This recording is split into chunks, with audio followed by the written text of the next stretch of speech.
Alors, Deep Purple, qu'est-ce que c'est au juste? La question peut paraître simple, mais derrière ces deux mots se cache une histoire bien plus riche et surprenante qu'on pourrait le croire. Spontanément, on pense à deux choses, n'est-ce pas? D'un côté, un groupe de rock mythique, et de l'autre, une couleur. Profonde, intense. Mais vous allez voir que l'histoire qui relie les deux est bien plus fascinante qu'il n'y paraît. Donc, si je dis Deep Purple, qu'est-ce qui vient en premier? Un riff de guitare monstrueux, une nuance de peinture bien précise, ou peut-être, qui sait, une fleur? Eh bien, la vérité, c'est que c'est un peu tout ça à la fois. Et on va démêler ces fils ensemble. Allez, on commence par le plus évident, le plus célèbre, celui qui a fait trembler les stades du monde entier, le groupe. Pour des millions de personnes, Deep Purple, c'est simple, c'est le son qui a tout changé. C'est ce groupe britannique qui, à la fin des années 60 et au début des années 70, a littéralement posé les bases du hard rock et du heavy metal. Une véritable déflagration. Ok, mais comment ont-ils fait? Comment est-ce qu'on forge une légende pareille? Pour le comprendre, il faut se pencher sur la musique, sur ce son qui a défini toute une génération. Et leur discographie, c'est un monument.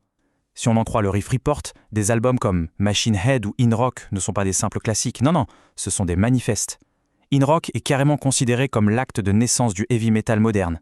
Et même leur retour dans les années 80 avec Perfect Strangers a prouvé qu'ils en avaient encore sous le capot.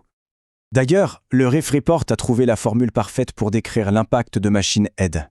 Une royauté du rock'n'roll, un vrai travail de pro. Retenez bien ce mot, royauté.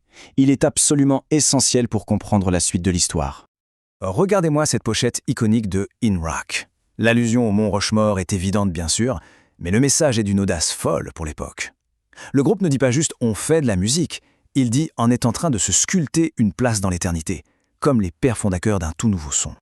Passons maintenant de ce que le groupe a créé à comment il l'a fait. Qu'est-ce qui rendait leur son si révolutionnaire? La réponse, elle tient en un seul mot, la virtuosité. Parce que leur son, ce n'était pas juste de la puissance brute, c'était aussi d'une complexité technique jamais vue. Des musiciens comme le guitariste Ritchie Blackmore ne se contentaient pas de jouer. Ils exploraient, ils repoussaient les limites de leur instrument avec des techniques complètement nouvelles. Prenez le tapping par exemple. Cette technique où les notes sont jouées directement sur le manche de la guitare, ça a permis d'atteindre une vitesse et une fluidité juste hallucinantes pour l'époque. Ce n'était pas juste de la démonstration, c'était l'ADN même du son hard rock que Deep Purple était en train d'inventer. On a parlé de royauté du rock. Et si ce n'était pas juste une métaphore? C'est là que tout bascule. On va s'intéresser maintenant à la couleur elle-même, le violet, et à son histoire secrète. Une histoire intimement liée au pouvoir. Il faut savoir que le violet, ça n'a jamais été une couleur ordinaire.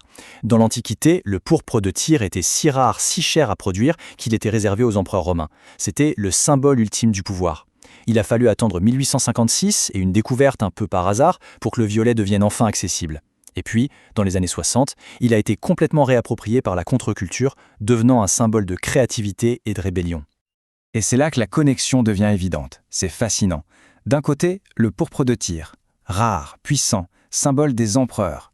De l'autre, le groupe Deep Purple, pionnier, influent, considéré comme une royauté du rock, et célèbre pour ses power chords, ses accords de puissance.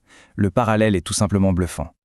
Alors comment est-ce que ces deux histoires, celle de la musique et celle de la couleur, finissent par fusionner pour créer un héritage culturel aussi puissant et durable? En fait, que ce soit un hasard ou un choix délibéré, le nom Deep Purple était absolument parfait. Il portait en lui le prestige de l'histoire royale, une touche de magie psychédélique des années 60 et cet esprit de rébellion du rock. Il capturait à la perfection leur musique, majestueuse, surpuissante et totalement novatrice. Mais le voyage ne s'arrête pas là. Il y a une dernière pièce au puzzle, une pièce complètement inattendue, et cette phrase la résume parfaitement. Des toges romaines aux hymnes rock jusqu'aux jardineries. Eh oui, vous avez bien lu, il existe une variété de pétunia qui s'appelle le Shockwave Deep Purple. Une fleur de jardin très populaire justement pour sa couleur violette hyper intense. C'est la preuve ultime et assez amusante que ce nom a infusé notre culture bien au-delà des salles de concert. Ce qui nous laisse avec cette pensée pour finir, combien d'autres éléments de notre quotidien cachent une histoire secrète aussi riche? Un simple nom, une couleur, un son peuvent parfois renfermer des siècles de pouvoir, de rébellion et d'art. C'est assez fascinant quand on y pense. Merci d'avoir suivi cette exploration.